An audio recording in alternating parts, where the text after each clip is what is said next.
Natasha and thank you so much for joining me today. Well, today's one is a bit of an experiment because you know when you want two things to go together and you can sort of see it happening in your brain, but we're not quite sure, so today I want these two products to go together. Now this is the Spellbinders Pennants background and the Gina Foliage stencil. Now I love both of these separately and I've been having a whole lot of fun with this background, the Pennants background, off camera. I didn't film any of it. I've created lots of cards and had a really good time with it, and so I thought that I wanted these two to go together somehow. So I'm going to start off with the Harvest and Christmas little paper pads here. These are from scrapbook.com. They are 4 1/4 by 5.5 inches. And I've got a black and a white because I'm just not sure what color I want the outline to be. So I really thought I wanted to go with the white, but the image on the front with the black was kind of convincing me that maybe I would go with the black, but I wasn't sure it was going to be too out there, too dominant of a color for what I was thinking. But that's okay, we're going to experiment. Now, what I do love is this. Now, I do love paper piecing as much as the next person. I actually do enjoy it. However, when it comes to very detailed background dies that have a whole lot of little pieces, it can become overwhelming if it's sort of too hard to find where the pieces go. But a background that cuts everything exactly the same, that sounds right up my alley. I mean, except for the little half triangles, there are a couple of those down the side, but again, all of those are interchangeable. All of these triangles are the same size. That makes my life really easy, and it's my kind of die cutting. So I'm going to put this together. You can either choose to have it with the outline border or not. I'm going to cut it with the outline border, mainly so I can use it for other cards if need be as well. I may as well put these aside. I put them into a little snap block bag, and either my kids can use them or I will store it in the back of the packaging, and that way I can use them next time if it's the right color. So I get out my Big Shot. Now, I do not have a whole lot of experience with die cutting machines. I don't care to have multiple stored here because I don't have the space simply. So I only have my Big Shot, and I moved to the Big Shot from a Cuttlebug, and I loved my Cuttlebug very, very much. But as I said, the Big Shot now, and I absolutely love it. I wouldn't change, and as I said, I don't have room to store more than one, so this one works perfectly for me. I definitely recommend it. Now, just before I used the 4-inch wide mint tape to hold, if you are doing a die cutting like a background or something big where you need everything to be stuck in, I use the 4-inch wide mint tape, and that keeps everything perfectly in place.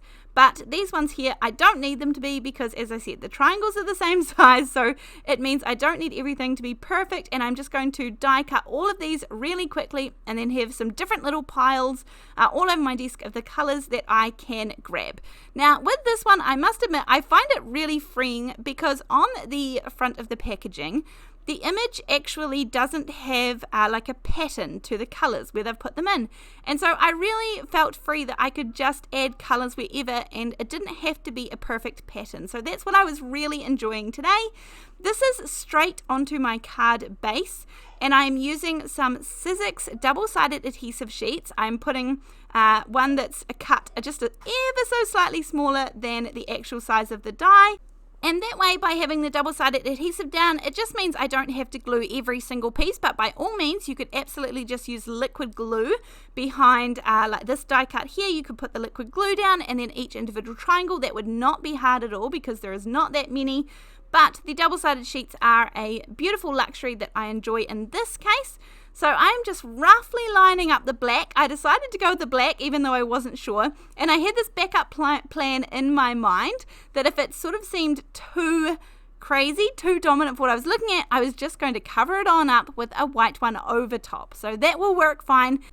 I felt like I had a backup plan. Now, even just looking at this with the black background and nothing else, I even just really like this look. I must admit, something about this pattern that is just really easy and really pleasing to my eye.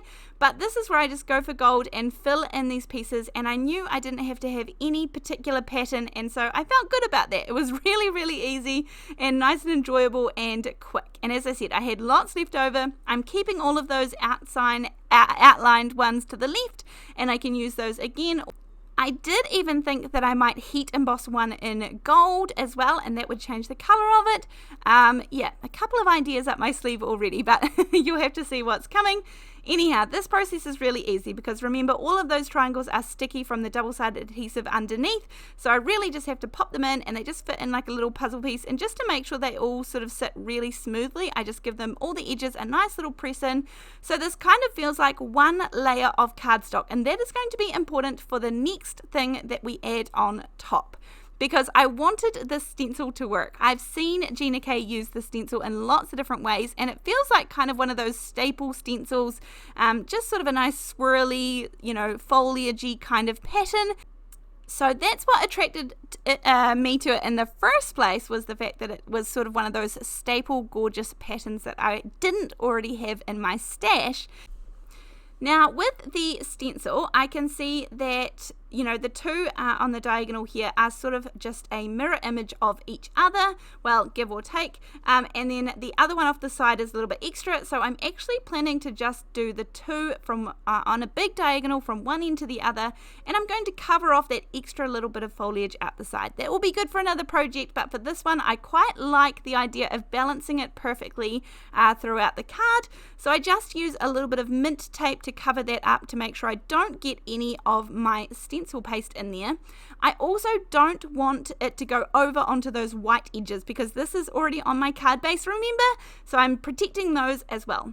Now this is the Lunar paste Slippery When Wet. I prefer this color over the gold for some reason. It's a much softer, warmer gold, but there is actually a gold one as well, so I went for the Slippery When Wet, and I have used this one. This was the very first Lunar paste I ever got, and I use it for gold splatters. It is beautiful, and in fact, now that I say that, perhaps I should have added some splatters on this too, but nonetheless, I'm going in relatively just with a thick layer. I will come back and trim a little bit more off this, but at this point I definitely was not sure how this was going to go, and I was just hoping that this would sort of be bold enough and create enough shine to stand off that pretty bold background already. If you wanted to make sure a little bit more, you could use a little bit more pastel, sort of lighter colors if you wanted to, but I was going bold with this one, and I think, spoiler alert, that the card turned out really, really well. I was well pleased with it. So once I lift this off, I get a gorgeous crisp stencil pattern there, and then wait till I move this in the light and I will see that I made a good decision. I really, really like this. It's very bold. There's definitely a lot going on. I do love the crisp, clean white edges. I think that looks beautiful too, but that gold shimmer is just stunning. So I'm going to put this aside because this needs to dry a little bit. As I said, I have a relatively thick layer of the paste on there, and I just wanted to do that to make sure that you definitely weren't going to be able to see through it and see any of the black. I wanted it to be nice and opaque. Now this is the big birthday stamp set from Gina K. I absolutely love this one. By far, I make the most birthday cards out of anything I make, out of any type, and so I do feel that this is probably the stamp set I turn over the most. I sort of tend to buy one, and the last one was the Concord and 9th birthdays one that I used absolutely over and over again for about a year solidly, and then I kind of get tired of the option, so I tend to sort of come in and create purchase a birthday stamp set, and then really, really use it a lot and make the most of it. So I have got this new one here which I'm excited to get in and use all of these birthday stamps. Now I do want to show you a little trick for perfect placement here. So this is a piece of copy paper that's just sitting on my grid sheet, which is a Sizzix sticky grid sheet. Stamp it down on there. Doesn't have to be perfect, it's just a guide for us. And then if you are going to put some die cuts down, I have the Spellbinders, I think it's called All Around the Rings, and then I just have my plain Hero Arts circle die cuts, the stacking die cuts. Then you use what you cut it out of and get perfect placement so that it's going to end up perfectly on your die cut. Now I'm going to hold this down with a little bit of mint tape, and then I just pop in the circle, then ink up your stamp, and then I'm going to stamp down onto my die cut.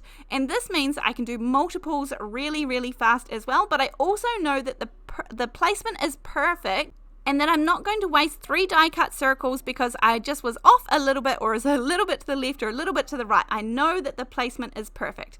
So here I just pop another die cut in and I can stamp again, and you can just keep going, and every single time we get perfect placement. Exactly the same with the other one here. I'm going to turn it around and just line up my die cut. So this is quite handy if you want to stamp out a few of the stamp and then again store them in the back of your stamp set so that they're ready to go and you don't have to look next time or get out all of the equipment to do this all over again. So ink up the stamp, pop it on here, and you get perfect placement again every single time. So just a nice quick little easy tip for you there. And then at this point I wasn't sure which one of these I wanted to use on my card, so I have them both here, and you can tell me quickly now when I put these in front of the card, which one do you think I should choose? This one here with the rings around the outside, or the nice plain circle? Time to cast your votes now. The rings one to me looked a little bit too busy, so I'm going to go with the nice plain one. I've put a little bit of foam tape on the back and it's going to go right in the center.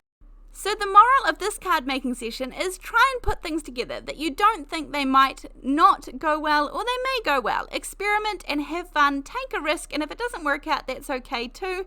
But I think this one worked really well. So let me know what you think in the comment section down below. I will leave links down below too, but other than that, I'll see you in the next video. Thanks, bye!